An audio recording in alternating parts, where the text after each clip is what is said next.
Welcome to another episode of Deliberations with Sonya. And I'm Sonya.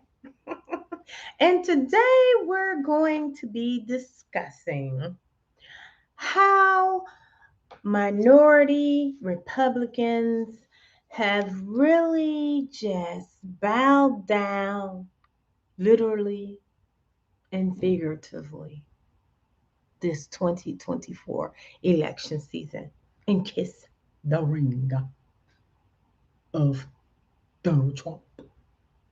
So, what I'm going to do before we start out, you need to like, click, subscribe, share, all of that. So, boom. Okay, share. Mhm. Okay. So, what we have here, I decided to put up this PowerPoint so that I could go ahead and get the party started, so to speak. And so, the definition of sycophant, right? You hear people say, "Oh, he's just a real sycophant," he's just a sycophant, and a lot of people just, um, they're not, what I'm saying? It's not a common word, okay?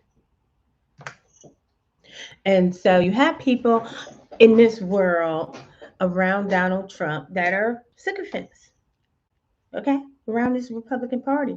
And I don't even want to start off by saying that everyone who's a Republican is doing it for the wrong reasons, right? Because there are plenty of Republicans that are Republicans because they believe in the values. I mean, I must admit, even myself, way back in the day, thought about joining the Republican Party, but that was at a time when business and industry was very, very important to me. And I felt as if, as African Americans, we were spending a little too much time on social programming. However, let's fast forward 20 years to where we're at today. Okay. There's nothing on this planet that will make me uh, deal with these current Republican Party. Okay. As a matter of fact, I'm so PTSD about Republicans that they have to change the whole name. You know what I'm saying? I believe we should just start a whole new party system. Okay. So let's get back on track. So the issue becomes um, what is it that compels some of these people to route that they're going? I mean, you have to think about it. Nobody does anything for free in this world. Opposite me and like other suckers who want to save the world. You know what I'm saying? Everybody else is doing everything for a reason. So, and there's nothing wrong with that. However, as a minority woman, African American woman, and as Latinos, um, I just let my seat down. The camera roll, girl. Yeah, Latinos, etc. You have to ask yourself, these people talk about minorities like dogs, okay? I mean, my family, my DNA, as well as many of the Latinos, been in this country long before they people even show up at the little Ellis Island or wherever they be talking about, okay? And it's like they just shithole countries. Where they do that at? What's it? You know what I'm saying? What? Let's define a shithole country. A shithole country is a country that has been occupied by colonizers for a couple hundred years And those European and American colonizers suck all the resources, all the people, turn them into slaves, take every natural resource, and right when they finish shitting on the country becomes a shithole country. What? That's the definition. You wanna know why a country is a shithole country? People there can't eat. Why? Because you took everything. Trying to be good about this. And so, when as as a minority in America, we just have to ask ourselves, what's in it for us? See, because there is no what's in it for us. For these particular politicians out here today, it's what's in it for me. Okay? And like I said, I'm never gonna begrudge nobody a leg up. But don't step on my head trying to get there. Okay?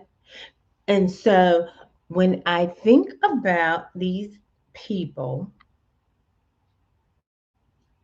who are subjugating themselves to the Republican Party, because I'm gonna tell you, I was gonna put this thing up and I'm gonna wait. When Trump first came out, I was like, whatever. This dude, he got the brains of a hill of beans. I've never, and I'm a political science major, international politics. Let me tell you, I have been in politics as long as I could breathe.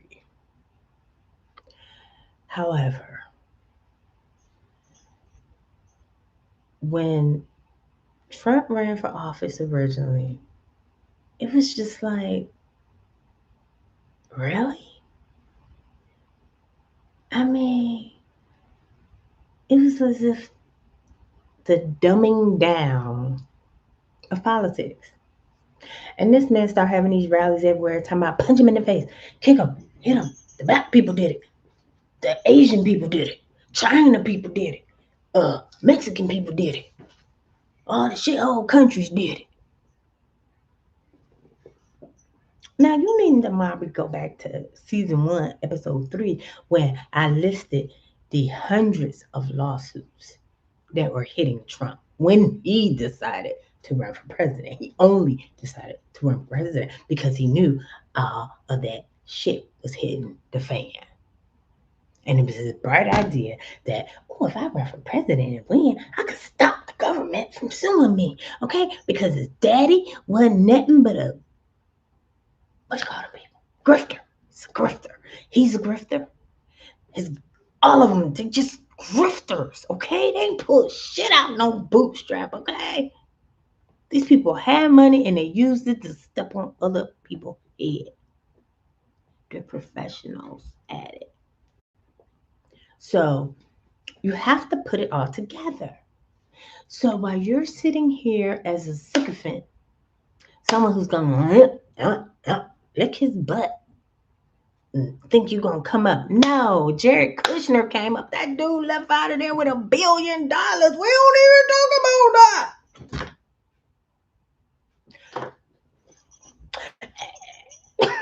They want to talk about Hunter Biden. Hunter Biden was high somewhere in a hotel getting some prostitutes, okay?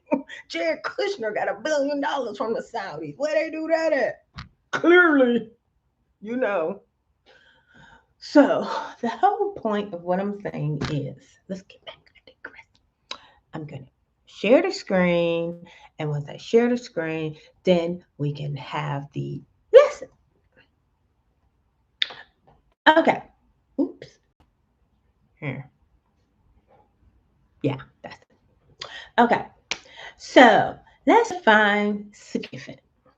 Someone who praises powerful or rich people in a way that is not sincere, usually in order to get some advantage from them. This ain't nothing new. Nothing new. However, it's a different spin on it, right?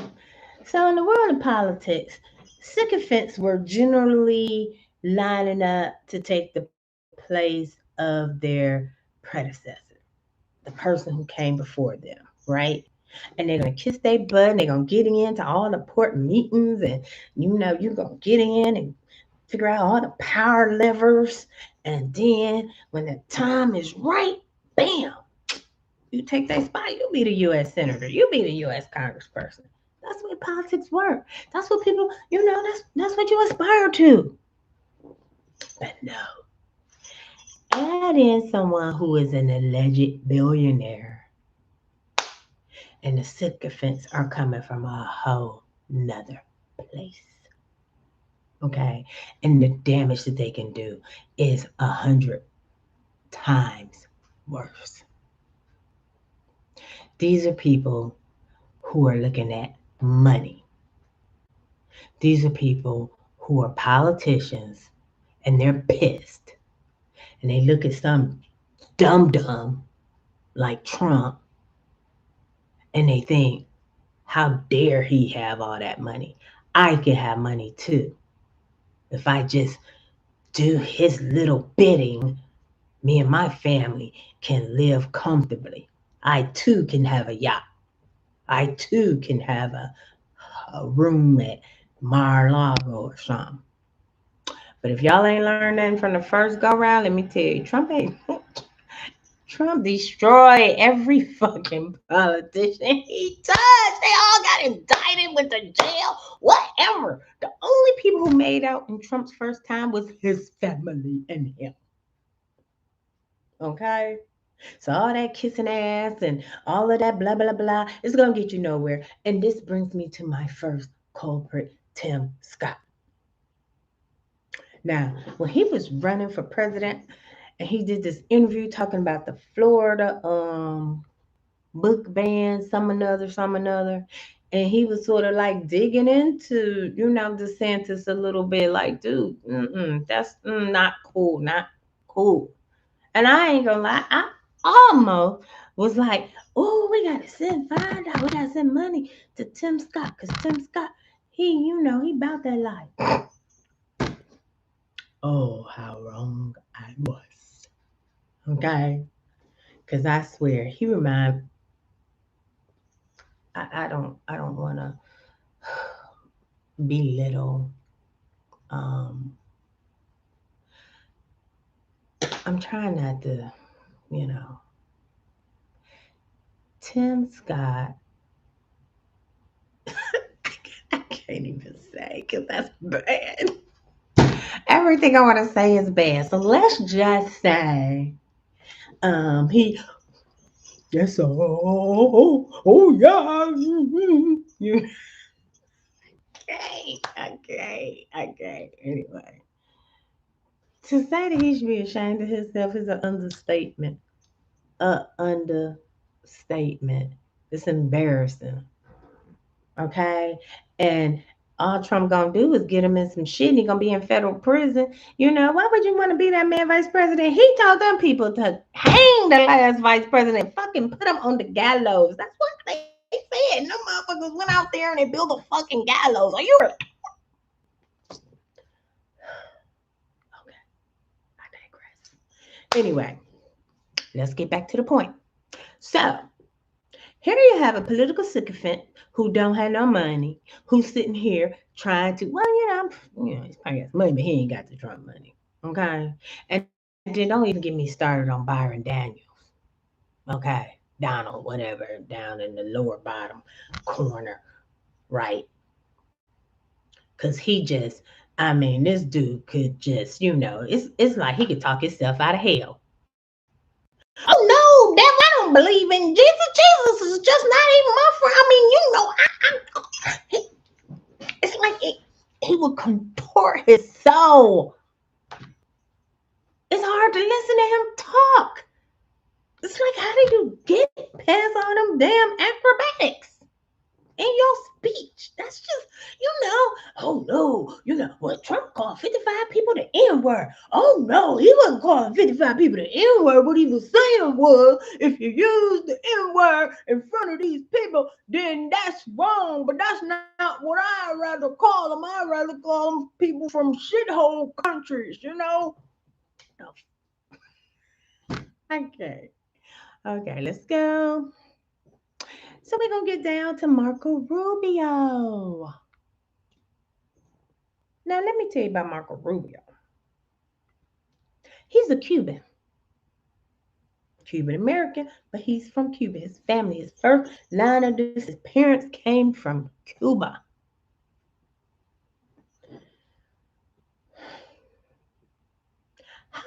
How does this man sit still in his chair in the Republican Party? Now, I do get it. There are many Latinos from Cuba and somewhere in the South America that are Republicans. Not sure why in today's world, the dreamers, etc. Well, y'all keep on voting Republican. And when they be deporting your cousins and shit, your auntie, okay, what the fuck? How does this happen? You know? And don't even get me started on Ted Cruz. Ted Cruz, his daddy is flipping in his grave. Ted Cruz's daddy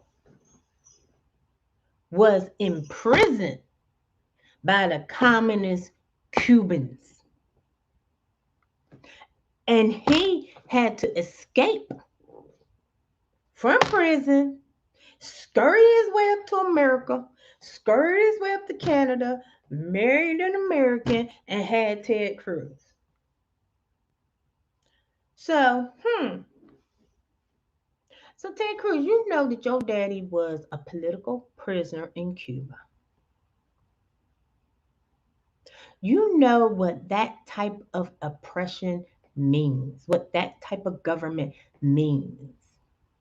And yet you put on like, oh yeah, we're gonna, we're gonna do this and do that. Your daddy ran from that kind of world. And here his son, his pride and joy,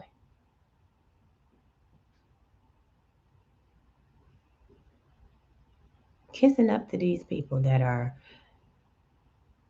you know, calling your homeland shithole. Don't think you excluded, okay? Because when he called Africa a shithole, he talking about Cuba a shithole, all them countries in South America and Central America shitholes, okay? The only thing blacks, Latinos, and Asians can do for Trump is give them their money, okay? Because that's all he want from you. And as a matter of fact, he's a fucking grifter. So he's better at stealing your money than you are at keeping it. Not to mention, when he finished embarrassing and tearing you down, and then McConnell endorsed him today. What a wuss. I mean, the way that man talked about his wife. Anyway, we ain't gonna get started on Clarence Thomas, okay? Because he's just a cancer. Clarence Thomas is a cancer. I don't mean the zodiac sign either. I mean like fucking cancer, right? A multi-cell organism. Him and that wife of his. Okay? He ain't ish. I watched every bit of the hearings when he got put in contact.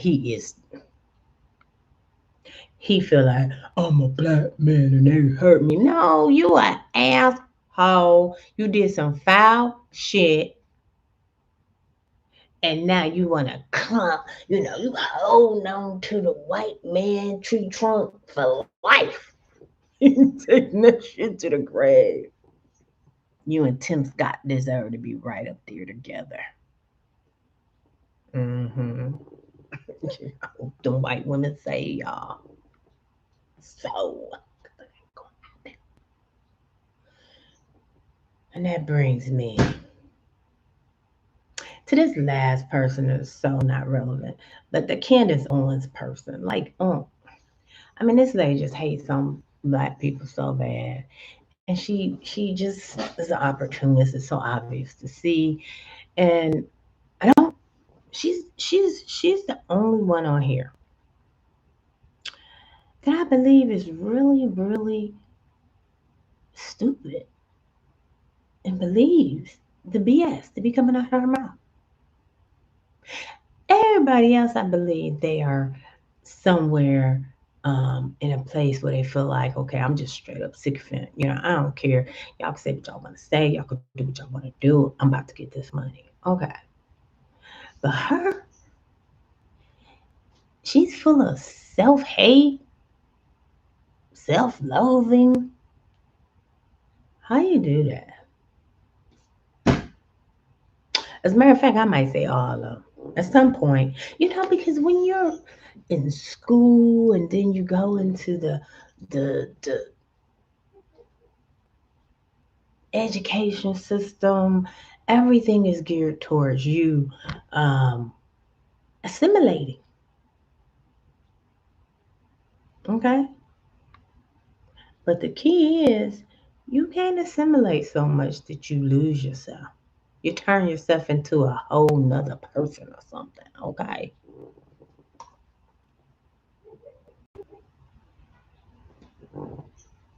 so there.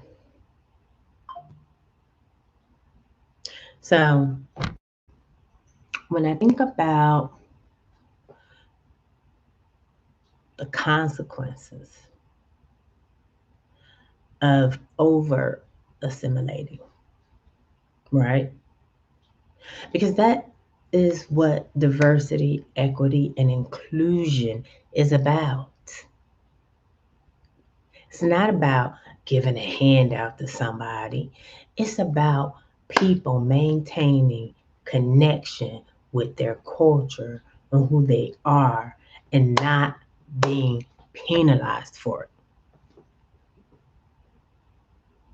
It's about a young man down in Texas with dreadlocks that doesn't have to feel like he's being set aside and picked on because of his hair.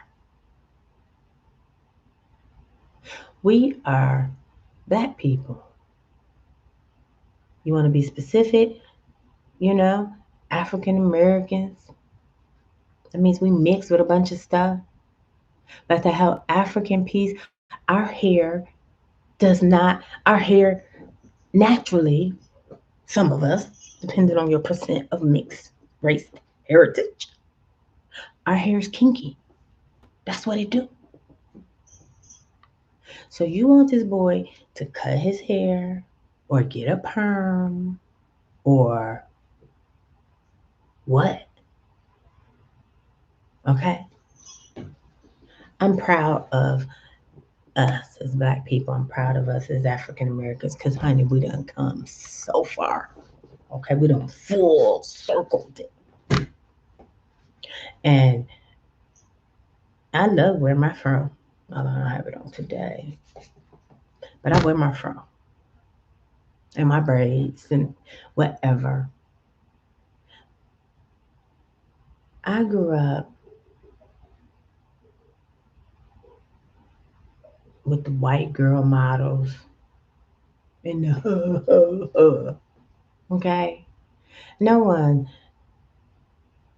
attributed black women with beauty unless you were almost white. Then you were considered exotic. I mean, and these are the things that when you think about these things, we as a people, we as minorities, they are Afro Latinos, African Americans, American Indians, Indians from India, Asians, etc. You have to love yourself. Because the colonizers ain't got nothing for you. And so for them black Republicans that are just, I don't feel sorry for none of y'all what y'all gonna get, because you ain't gonna get what you think you're gonna get. I don't know why people think, oh, it ain't gonna happen to me. Yes, it is. Let me tell you something. I don't kiss nobody ass,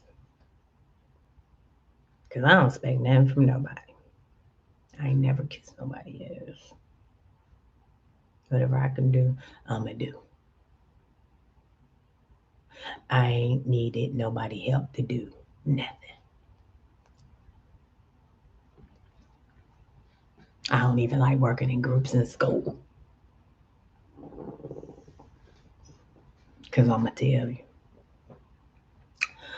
sometimes a person can feel like you owe me.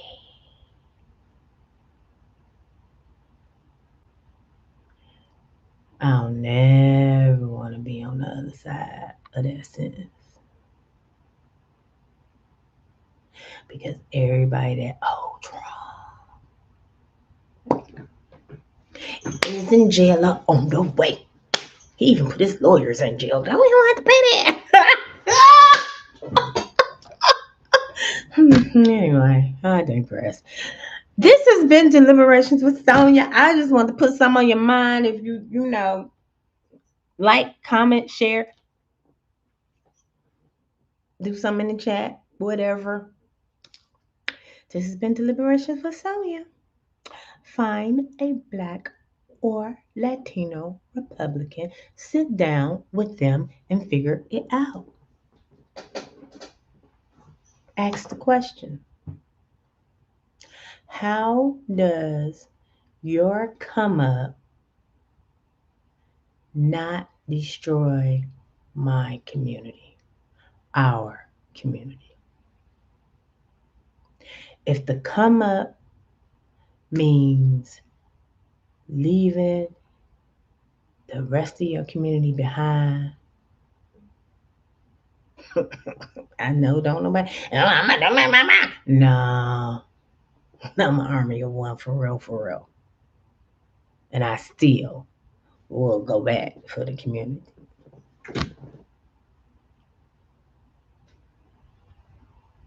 It's a shame. Anyway, find you a black or a Latino or Asian Republican and ask them how are they not phased by shithole countries and China virus. Chinese people's getting attacked all over America because of that. And they ain't even all Chinese, the Asian. I don't, he's so disrespectful. Anyway, this has been Deliberation for Sonya. I'm your girl Sonya. I just wanted to put something on your mind during this election time. Like, subscribe, and share. See ya next week.